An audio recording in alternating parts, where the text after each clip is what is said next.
कैलाश मानसरोवर यात्रा हिमालयात् समारभ्य यावत् इन्दुसरोवरं तम देवनिर्मित देशम हिंदुस्तान प्रचक्षते बृहस्पति आगम अर्थात हिमालय से प्रारंभ होकर इंदु सरोवर हिंद महासागर तक ये देव निर्मित देश हिंदुस्तान कहलाता है।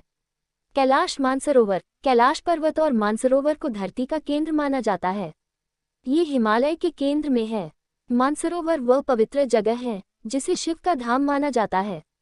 मानसरोवर के पास स्थित कैलाश पर्वत पर भगवान शिव साक्षात विराजमान हैं। ये हिंदुओं के लिए प्रमुख तीर्थ स्थल है। संस्कृत शब्द मानसरोवर मानस तथा सरोवर को मिलकर बना है, जिसका शाब्दिक अर्थ होता है मन का सरोवर। कैलाश मानसरोवर महात्म्य श्रीमद्भागवत में कैलाश को भगवान शंकर का निवास तथा अतीव रमणीय बतलाया गया है। कैलाश पर मनुष्यों का निवास संभव नहीं है। मानसरोवर की परिक्रमा का भारी महत्व कहा गया है। तिब्बती लोग 3 या 13 परिक्रमा का महत्व मानते हैं और अनेक यात्री दंड प्रणिपात करके परिक्रमा पूरी करते हैं। धारणा है कि एक परिक्रमा करने से एक जन्म का, 10 परिक्रमाएं करने से एक कल्प का पाप नष्ट हो जाता है। जो 108 परिक्रमाएं पूरी करते हैं उन्हें जन्म मरण से मुक्ति मिल जाती है। कैलाश मानसरोवर का नाम सुनते ही हर किसी का मन वहां जाने को बेताब हो जाता है। मानसरोवर के पास एक सुंदर सरोवर रक्सताल है। इन 2 सरोवरों के उत्तर में कैलाश पर्वत है। इसके दक्षिण में गुरला पर्वतमाला और गुरला शिखर है। मानसरोवर के कारण कुमाऊं की धरती पुराणों में उत्तराखंड के नाम से जानी जाती है। कैलाश पर्वत समुद्र सतह से 22,068 फुट ऊंचा है तथा हिमालय से उत्तरी क्षेत्र में तिब्बत में स्थित है। चूंकि तिब्बत चीन के अधीन है, अतः कैलाश चीन में आता है। मानसरोवर झील से घिरा होना कैलाश पर्वत की धार्मिक महत्ता को और अधिक बढ़ाता है। प्राचीन काल से विभिन्न धर्मों के लिए इस स्थान का विशेष महत्व है। इस स्थान से जुड़े विभिन्न मत और लोक कथाएं केवल एक ही सत्य को प्रदर्शित करती हैं, जो है ईश्वर ही सत्य है, सत्य ही शिव है। 4 धर्मों का तीर्थ स्थल कैलाश पर्वत समुद्र सतह से 22,068 फुट ऊंचा है तथा हिमालय से उत्तरी क्षेत्र में तिब्बत में स्थित है। चूंकि तिब्बत चीन के अधीन है, अतः कैलाश चीन में आता है। जो 4 धर्मों तिब्बती बौद्ध और सभी देश के बौद्ध धर्म, जैन धर्म और हिंदू का आध्यात्मिक केंद्र है।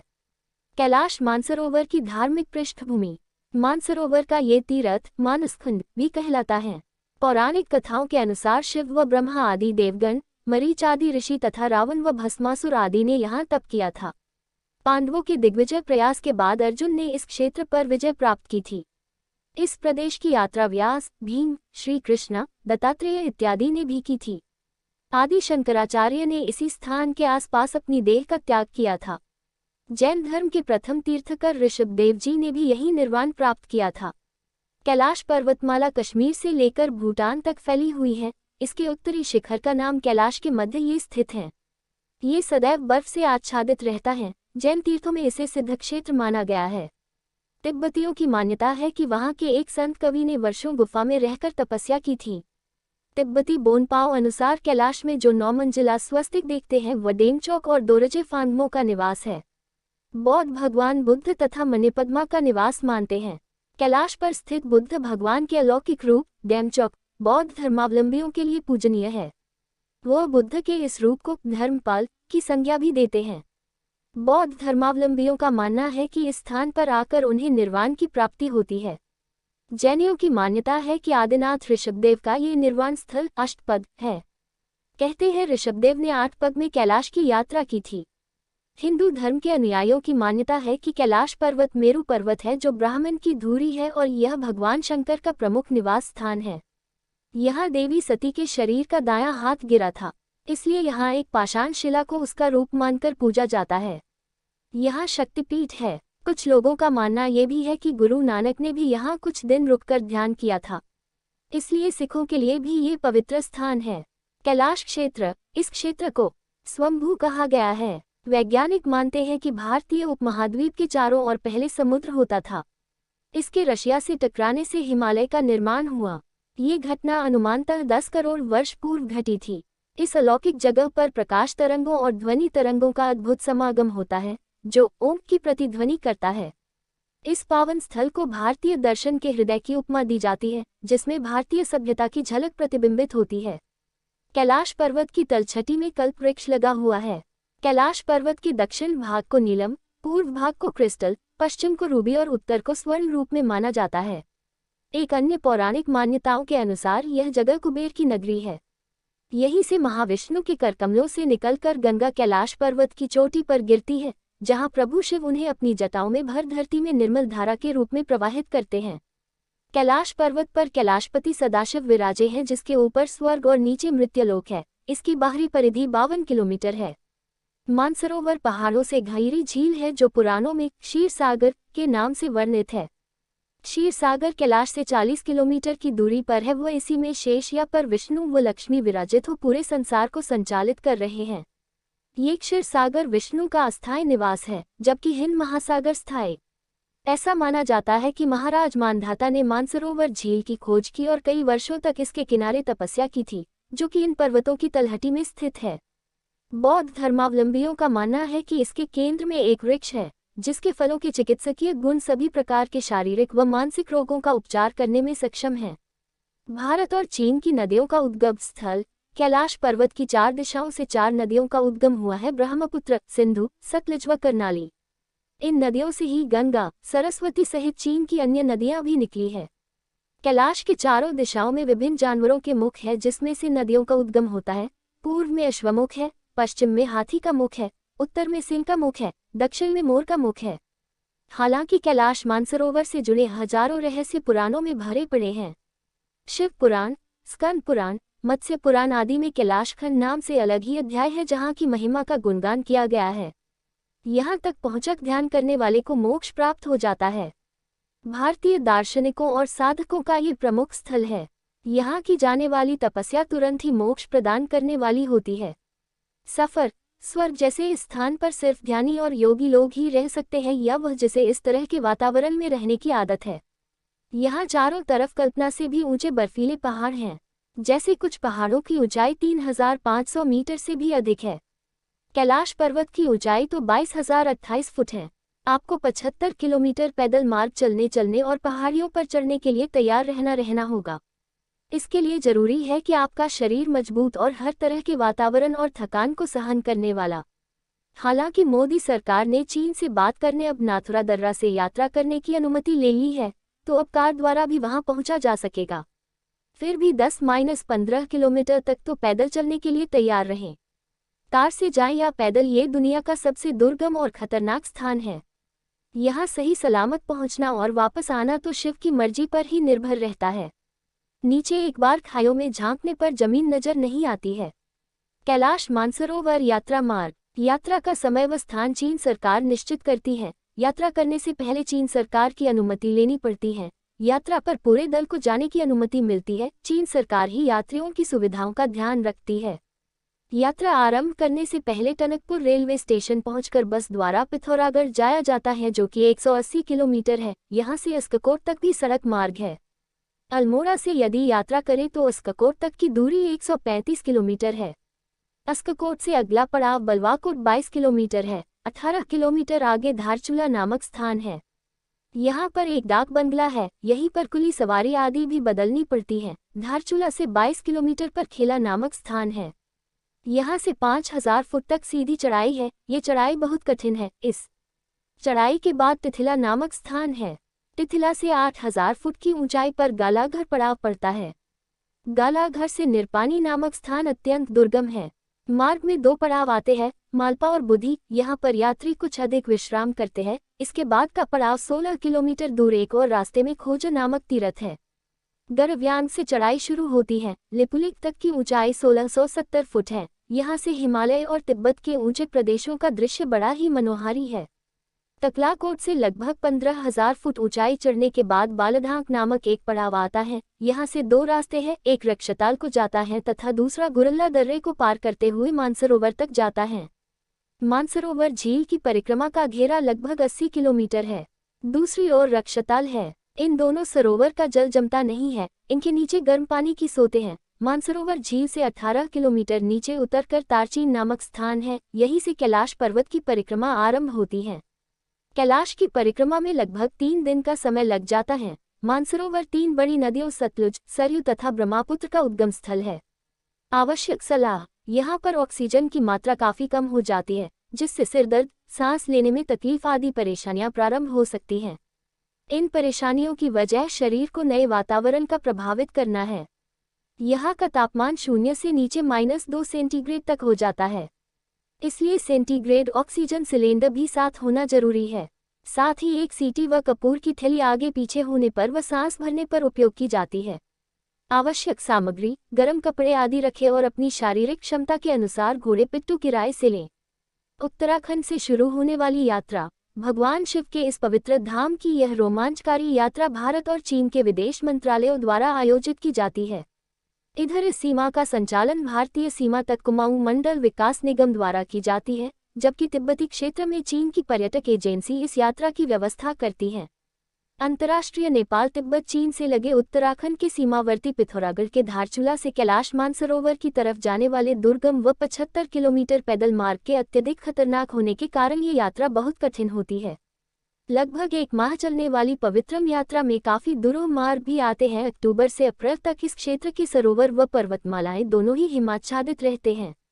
सरोवरों का पानी जमकर ठोस रूप धारण किए रहता है। जून से इस क्षेत्र के तापमान में थोड़ी वृद्धि शुरू होती है। नेपाल के रास्ते यहां तक पहुंचने में करीब 28 से 30 दिनों तक का समय लगता है। अर्थात ये यात्रा यदि कोई व्यवधान नहीं हुआ तो घर से लेकर पुनः घर तक पहुंचने में कम से कम 45 दिनों की होती है। अब हिमाचल सिक्किम से चीन से कैलाश मानसरोवर यात्रा के लिए हिमाचल प्रदेश के शिपकिला पास से होकर गुजरने वाले मार्ग को मानसरोवर यात्रा के लिए खोले जाने के लिए चर्चा हुई है। हिमाचल के किन्नौर से गुजरने वाला यह मार्ग मौजूदा उत्तराखंड के यात्रा मार्ग के मुकाबले कम दूरी का है। आप सीधे सिक्किम पहुंचकर भी यात्रा शुरू कर सकते हैं।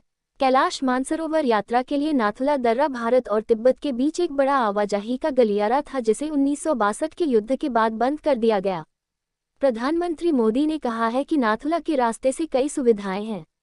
इससे मोटर से कैलाश मानसरोवर तक यात्रा की जा सकती है। इससे विशेषकर बोए तीर्थयात्रियों को लाभ होगा। तीर्थयात्रा कम समय में पूरी की जा सकेगी और भारत से काफी संख्या में तीर्थयात्री वहां जा सकेंगे। कई मायनों में यह नया रास्ता बरसात के मौसम में भी सुरक्षित होगा। 1. भारत से सड़क मार्ग। भारत सरकार सड़क मार्ग द्वारा मानसरोवर यात्रा प्रबंधित करती है। यहां तक पहुंचने में करीब 28 से 30 दिनों तक का समय लगता है। यहां के लिए सीट की बुकिंग एडवांस भी हो सकती है और निर्धारित लोगों को ही ले जाया जाता है, जिसका चयन विदेश मंत्रालय द्वारा किया जाता है। 2. वायु मार्ग। वायु मार्ग द्वारा काठमांडू तक पहुंचकर वहां से सड़क मार्ग द्वारा मानसरोवर झील तक जाया जा सकता है। 3. कैलाश तक जाने के लिए हेलीकॉप्टर की सुविधा भी ली जा सकती है।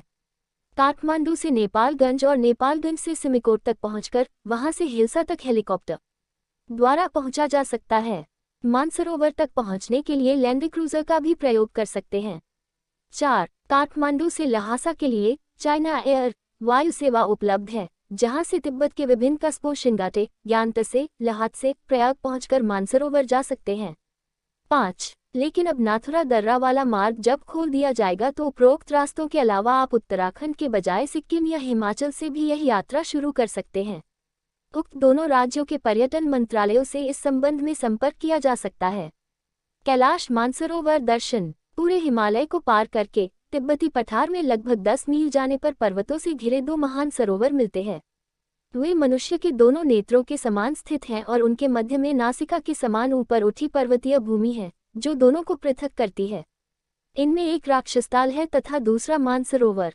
राक्षसताल विस्तार में बहुत बड़ा है। वो गोल या चौकोर नहीं है। इसकी कई भुजाएं मीलों तक टेढ़ी मेढ़ी होकर पर्वतों में चली गई हैं। कहा जाता है कि किसी समय राक्षसताल रावण ने यहीं खड़े होकर देवाधिदेव भगवान शंकर की आराधना की थी। मानसरोवर। मानसरोवर का आकार लगभग गोल या अंडाकार है। उसका बाहरी घेरा लगभग 22 मील है।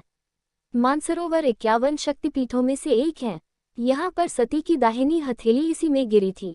इसका जल अत्यंत स्वच्छ और अद्भुत नीलापन लिए हुए है। मानसरोवर में हंस बहुत हैं, राजहंस भी और सामान्य हंस भी हैं। सामान्य हंसों की भी 2 जातियां हैं, एक मटमैले सफेद रंग के तथा दूसरे बादामी रंग के। ये आकार में बतखों से बहुत मिलते हैं, परंतु इनकी चोंचें बतखों से बहुत पतली हैं। पेट का भाग भी पतला है और ये पर्याप्त ऊंचाई पर दूर तक उड़ते हैं। मानसरोवर में मोती होते हैं या नहीं, इसका पता नहीं, परंतु तट पर उनके होने का कोई चिन्ह नहीं है। कमल उसमें सर्वथा नहीं है, एक जाति के सिवार अवश्य है। किसी समय मानसरोवर का जल राक्षसताल में जाता था। जलधारा का वह स्थान तो अभी है, परंतु वह भाग अब ऊंचा हो गया है।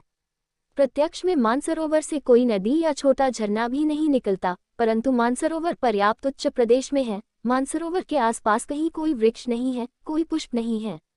इस क्षेत्र में छोटी घास और अधिक से अधिक 1.25 फुट तक ऊंची उठने वाली एक कंटीली झाड़ी को छोड़कर और कोई पौधा नहीं है। मानसरोवर का जल सामान्य शीतल है, इसमें मजे से स्नान किया जा सकता है। इस तट पर रंग बिरंगे पत्थर और कभी कभी स्फटिक के छोटे टुकड़े भी पाए जाते हैं। कैलाश दर्शन। मानसरोवर से कैलाश की दूरी लगभग 35 किलोमीटर है। इसके दर्शन मानसरोवर पहुंचने से पहले ही होने लगते हैं। तिब्बत के लोगों में कैलाश के प्रति अपार श्रद्धा है। अनेक तिब्बत निवासी पूरे कैलाश की परिक्रमा दंडवत प्रणियात करते हुए पूरी करते हैं। कैलाश पर्वत शिवलिंग के आकार का है। यह आसपास के सभी शिखरों से ऊंचा है। ये कसौटी के ठोस काले पत्थरों का है। यह ऊपर से नीचे तक दूध जैसी उज्ज्वल बर्फ से ढका रहता है। कैलाश के शिखर के चारों कोनों में ऐसी मंदिराकृत प्राकृतिक रूप से बनी है, जैसे बहुत से मंदिरों के शिखरों पर चारों ओर बनी होती है। कैलाश एक असामान्य पर्वत है। ये समस्त हिम शिखरों से सर्वथा भिन्न तथा दिव्य है। कैलाश मानसरोवर की परिक्रमा। कैलाश की परिक्रमा लगभग 50 किलोमीटर की है, जिसे यात्री प्रायः 3 दिनों में पूरा करते हैं। ये परिक्रमा कैलाश शिखर के चारों ओर के कमलाकार शिखरों के साथ होती है। कैलाश शिखर अस्पृश्य है। यात्रा मार्ग से लगभग 2.5 किलोमीटर की सीधी चढ़ाई करके ही इसे स्पर्श किया जा सकता है। ये चढ़ाई पर्वतारोहण की विशिष्ट तैयारी के बिना संभव नहीं है। कैलाश शिखर की ऊंचाई समुद्र स्तर से 22,000 फुट ऊंची बताई जाती है। कैलाश के दर्शन एवं परिक्रमा करने पर अद्भुत शांति एवं पवित्रता का अनुभव होता है। कैलाश मानसरोवर का परिक्रमा मार्ग। ताराचंद से लंडीफू नंदी गुफा 4 मील मार्ग से, परंतु मार्ग से 1 मील तथा सीधी चढ़ाई करके उतर आना पड़ता है। डेरफो 8 मील, यहाँ से सिंध नदी का उद्गम 1 मील और ऊपर है। गौरीकुंड 3 मील कड़ी चढ़ाई, बर्फ समुद्र स्तर से 11,000 फुट ऊंचाई पर। जंदलफो 11 मील 2 मील कड़ी उतराई। दर्शन 6 मील। कैसा है ये रहस्य? सूर्य की किरणों से सुनहरा हो जाता है पर्वत और बन जाता है ओम। यकीन करना मुश्किल है, मगर आस्था का केंद्र कैलाश मानसरोवर अपने साथ कई अनोखी और रहस्यमयी बातों को छुपाए हुए है। मानसरोवर का नाम सुनते ही हर किसी का मन वहां जाने को बेताब हो जाता है।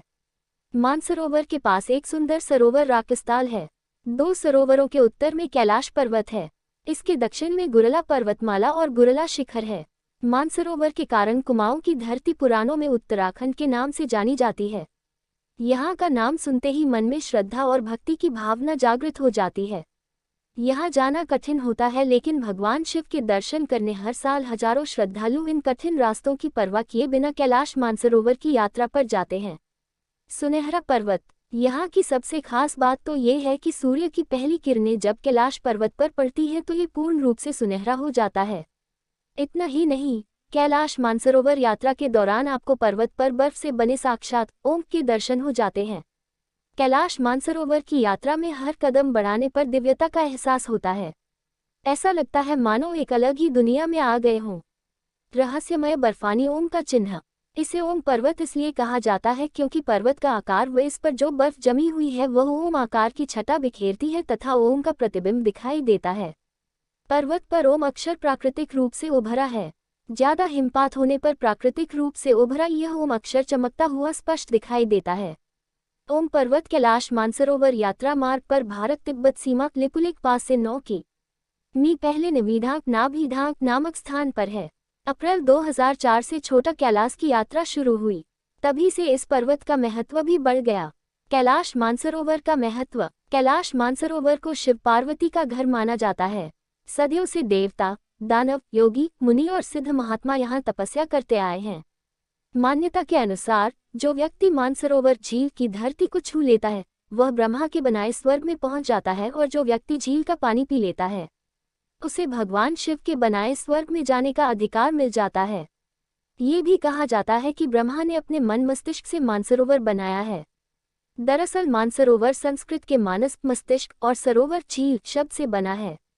मान्यता है कि ब्रह्म मुहूर्त प्रातःकाल 3-5 बजे में देवतागण यहाँ स्नान करते हैं।